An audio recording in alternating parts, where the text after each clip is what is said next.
जय श्री राम साथियों virtuous knowledge channel में आज एक बार फिर आपका स्वागत है। साथियों, आज हम बात करेंगे लंका दहन के ऊपर। साथियों, इसमें बहुत से लोगों के सवाल रहते हैं कि जब लंका सोने की थी तो जल कैसे सकती है? सोने में तो आग लगती नहीं है, तो फिर लंका जली कैसे? आप इस सवाल को देख सकते हैं। अनिरुद्धाचार्य जी से भी ये सवाल पूछा गया था, आप सुन सकते हैं और उन्होंने क्या जवाब दिया था आप ये भी देख सकते हैं। राधे राधे। जय श्रीमन नारायण। जय श्रीमन नारायण। मेरा प्रश्न ये बैठ है, जाओ मैया, गुरुजी। बैठो बैठो। लोग कहते हैं सोना जलता नहीं है, तो हनुमान जी लंका कैसे जला दिए थे? क्योंकि सोना अधिक ताप में भट्टी में डालते हैं सुनार, हाँ, तो पिघल के पानी हो जाता है कि नहीं? हाँ, हाँ या ना? हाँ, पिघल जाता ना सोना। हाँ। उसी तरह हनुमान जी ने जब लंका में आग लगाई तो आग का इतना ताप था कि उस समुद्र के किनारे लंका थी, हाँ। तो सारा सोना लंका का पिघल पिघल के, चूंकि अधिक ताप में सोना पिघल के पानी, तो वो अधिक ताप जब हुआ अग्नि का तो पिघल करके पूरा सोना समा गया समुद्र में। हाँ। पिघल गया, जल गया, मतलब पिघल गया।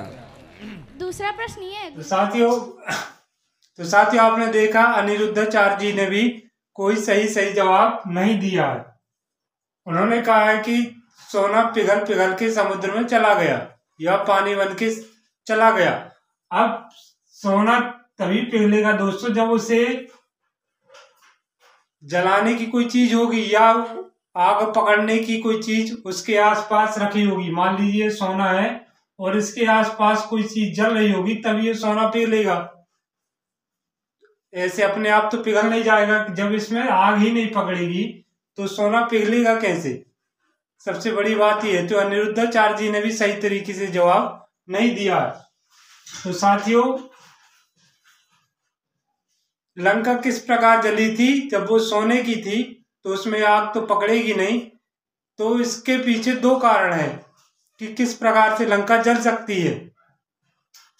साथियों, आज के जो घर हैं वो भी सीमेंट है, ईंट है, रेत के बने होते हैं और पिछले समय भी मिट्टी के घर बने होते थे। तो साथियों, सबसे बड़ी सोचने की ये बात है कि क्या मिट्टी में आग पकड़ सकती है? क्या मिट्टी में आग पकड़ती है? आप यदि मिट्टी में आग लगाओगे तो क्या मिट्टी जलने लगती है? नहीं जलती है। इसी प्रकार से यदि आज सीमेंट लोहे के जो घर बने हैं, ईंट के, क्या उनमें आप आग लगाओगे दीवारों में तो क्या आग पकड़ लेगी? नहीं पकड़ेगी।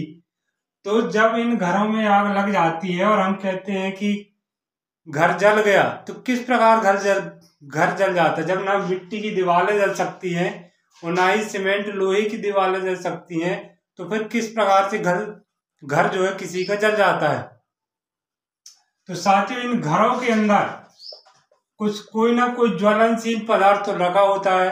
कपड़े हैं, प्लास्टिक है या कोई भी ज्वलनशील पदार्थ जो आग पकड़ता है, चाहे वो घर मिट्टी का बना हो, चाहे सीमेंट का बना हो और चाहे सोने का बना हो। ये भी सोचने वाली। तो घरों के अंदर कोई ना कोई चीज तो ज्वलनशील पदार्थ होता है। इसी प्रकार से जब इन घरों में तो सीमेंट में आग नहीं पकड़ती है, मिट्टी में आग नहीं पकड़ती है, सोने में आग नहीं पकड़ती है, लेकिन घरों के अंदर तो कोई ना कोई ज्वलनशील पदार्थ होगा। जैसे कपड़ा है, प्लास्टिक है और लकड़ी। कोई ना कोई चीज तो घरों के अंदर रहती है जो ज्वलनशील होती है। तो घर के अंदर चीजें जलती हैं, दीवारें नहीं जलती हैं। दीवारें तो ना सोने की जलेगी, ना मिट्टी की जलेगी, ना सीमेंट ईंट की जलेगी। घर के अंदर जो चीजें रखी हैं जिनमें आग पकड़ती है वो जलेंगी और उनके जलने से सीमेंट लोहे की दीवारें या मिट्टी की दीवारें काली पड़ जाएंगी। इसी प्रकार से जब सोने की लंका के अंदर जो ज्वलनशील पदार्थ था, लकड़ी थे, कपड़े थे, उनमें आग पकड़ी और उनका ताप जब सोने पर पड़ा तो सोना जो है पिघलने लगा, पिघल के समुद्र में जाने लगा। आप इस श्लोक में देख लिया हुआ है कि सोने, मूंगा जो है, ये सारी धातुएं जो पिघलने लगी। जलने का कहीं अर्थ नहीं लिखा है कि सोना जलने लगा, पिघलने का लिखा है। तो वो पिघलेंगी कैसे? जब उन्हें कोई आधार मिलेगा, उनके आसपास कोई जलने वाली वस्तु मिलेगी, तभी सोना पिघलेगा। तो इस प्रकार से लंका जली थी, ना कि सोने की दीवारें जली थी। लंका के अंदर जो ज्वलनशील पदार्थ था वो जलने लगा था। उसके जलने के कारण जो ताप हुआ, उस ताप के कारण सोना जो है पिघलने लगा और वो पिघलने लगा। तो इस प्रकार से लंका जली थी, ना कि सोने की लंका सोना जला था। साथियों, अब यदि कोई इस पर भी नहीं मानता है, चलो हम मान लेते हैं कि लंका दहन नहीं हुआ था या लंका नहीं जली थी, केवल छुटपुट जो आग जली हुई थी वो हुई थी। तो साथियों, यहाँ पर हम आते हैं हिंदी साहित्य में। हिंदी साहित्य में आपने पढ़ा होगा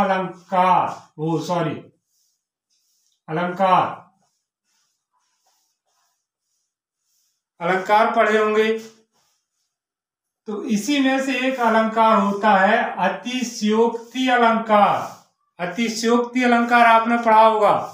अतिशयोक्ति अलंकार में क्या होता है? किसी भी चीज को बढ़ा चढ़ाकर बताया जाता है। जहां पर भी किसी चीज को बढ़ा चढ़ाकर बताया जाता है, वहां पर अतिशयोक्ति अलंकार होता है। तो हो सकता है लंका में आगजनी की छुटपुट घटनाएं हुई हो और उसे तुलसीदास जी ने या कवियों ने बढ़ा चढ़ाकर बता दिया, अतिशयोक्ति अलंकार का उपयोग कर लिया। तो इस प्रकार से लंका दहन हुआ था। तो ना सोने की सोने की दीवारें जल सकती है, ना मिट्टी की दीवारें जल सकती है, और ना ही सीमेंट की दीवारें जल सकती हैं। जल सकती है तो सिर्फ इनके अंदर रखा हुआ ज्वलनशील पदार्थ, और उन्हीं ज्वलनशील पदार्थ के कारण सीमेंट और मिट्टी की दीवारें काली हो सकती हैं और सोना जो है पिघल सकता है। और यदि ये भी नहीं सही था तो ये मान लीजिए कि कवि ने अतिशयोक्ति अलंकार का उपयोग किया है। अतिशयोक्ति अलंकार में उन्होंने बढ़ा चढ़ाकर लिख दिया कि लंका जल गई थी। साथियों, यदि आपको वीडियो पसंद आया हो तो वीडियो को लाइक जरूर कीजिएगा और चैनल को सब्सक्राइब जरूर कीजिएगा।